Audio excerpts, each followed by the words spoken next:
Ang gusto ko lamang pong pagtibayin dito na sana po itong pagpapalakas ng batas na ito ay dumating po ang panahon na yung ating pong mga kababayan ay hindi po parang pulubi na pumipila sa mga lugar ng mga politiko para humingi po ng kanilang financial assistance. Agosto 1 ay magsilbing inspirasyon sa lahat ng Pilipino na patuloy ipaglaban at tunay na mahalin ang ating bansa. This bill aims to deepen our historical understanding and inspire all Filipinos to cherish and uphold these values, ensuring that the legacy of August 1 remains integral to our national identity for future generations.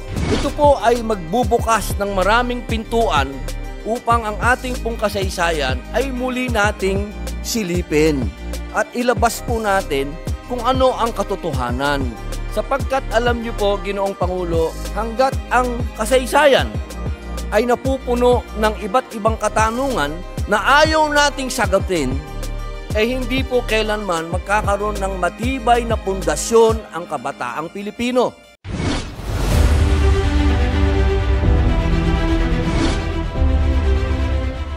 Before we recognize Senator Ligarda, Senator Robin Hood Padilla is seeking the floor on the same subject matter, Mr. Padilla. With the permission of Senator Ligarda, Senator Robin Hood Padilla.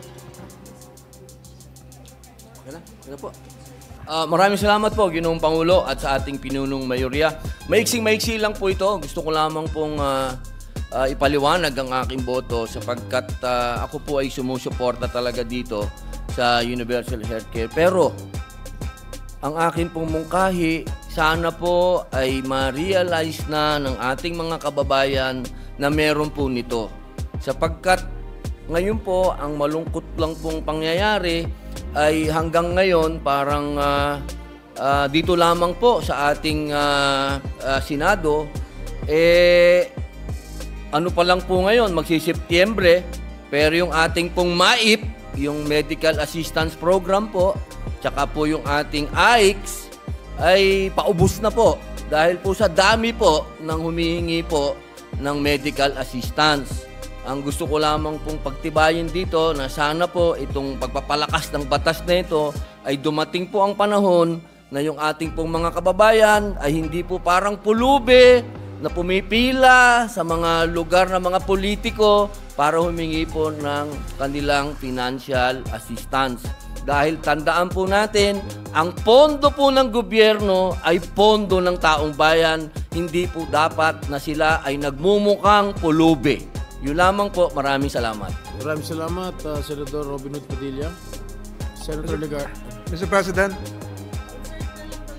Senator Ligarda would want her explanation of vote just be inserted to the records concerning the Universal Healthcare Act. Mr. President, the Minority Leader is likewise seeking the floor. Minority Leader. Thank you, Mr. President. Explanation of vote on House Bill number 3978. Happy bill declaring a special non-working day in the city of Marikina. The city of Marikina is close to my heart. Dito na po ako lumaki at tumanda sa lungsod ng Marikina, and I know the Mariqueños to be very religious people, and they have chosen the April 16 as the day when they want to celebrate Marikina City Day, because it was on April 16, 1630 that the Jesuits established a mission in Marikina. So kung makita natin yung pinili nilang mahalagang araw ay yung araw kung saan nagkaroon ng mga religious order po sa kanilang bayan. So on behalf of the people of Marikina, I'd like to thank all the senators, my colleagues, for supporting the decision of the people expressed to their representatives that this be, April 16 be the special day for the city of Marikina. So maraming salamat po muli sa inyo. Thank you, Senator Pimentel. Mr. We'll finish President, with the manifestation of all those who wants to Senator support Lauren the- Ligarda is seeking the floor to explain likewise her vote. What issue is this? The Universal Healthcare? No, Mr. President. Or the Marikina Day? Agosto 1 bill. All right. Senator Ligarda is recognized. Mr. President, dear colleagues, as a co-author and the principal sponsor of Senate Bill 2690, I am deeply committed to the passage of this important proposed measure, which seeks to designate August 1 as araw ng paglalathala at pagtatanyag ng kasarinlan ng Pilipinas. The significance of August 1, 1898 extends far beyond a simple historical date. On this day, the Bacoor Assembly marked a pivotal moment in our history with the Acta de Independencia being signed by President Emilio Aguinaldo and approximately 200 elected municipal leaders from 16 liberated provinces. This event represented a broad-based affirmation of our independence and democratic ideals as articulated by Apolinario Mabini. By commemorating this date, we honor the sacrifices of those who fought for our independence and celebrate the enduring legacy of freedom and solidarity. Ang pagpaparangal sa Agosto 1 ay pagpaparangal sa kahalagahan ng ating kasaysayan. Ang Agosto 1 ay magsilbing inspirasyon sa lahat ng Pilipino na patuloy ipaglaban at tunay na mahalin ang ating bansa. This bill aims to deepen our historical understanding and inspire all Filipinos to cherish and uphold these values, ensuring that the legacy of August 1 remains integral to our national identity for future generations. Ako po ay lubos na nagpapasalamat kay Congresswoman Lani Mercado Revilla sa kanyang pagbibigay sa akin ng atensyon, for having given me the to open my mind and the Bacoor Historical Society as well as the National Historical Commission, without whom I would not have known about this very important historical date. So, having said that, and all our colleagues who interpolated, especially the minority leader as well. Thank you, Mr. President. Maraming salamat po.